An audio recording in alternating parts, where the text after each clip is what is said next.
గురుకులానికి సంబంధించినటువంటి head mistress ఇంట్లో function పెడుతున్నారు. ఆ ఫంక్షన్ కోసం అని చెప్పేసి స్కూల్‌లో ఉన్నటువంటి ఫర్నిచర్‌ని ఇంటికి తెప్పించుకుంది వారం రోజుల పాటు. ఆ తెప్పించుకుంటానికి ఆ మోసుకొచ్చే పనంతా గూడా స్టూడెంట్స్‌కి అప్పచెప్పింది. ఆ స్టూడెంట్స్ వచ్చారు.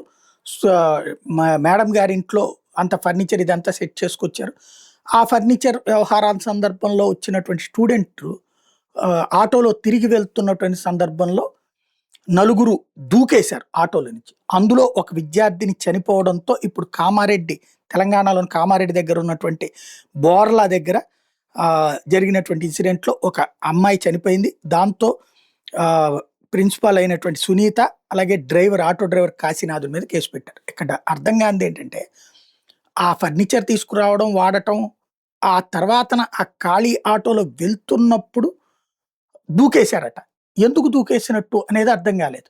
ఆ విషయంలో స్పష్టత రాలేదు. మీడియా ఇంకా క్లారిటీ ఇవ్వలేదు.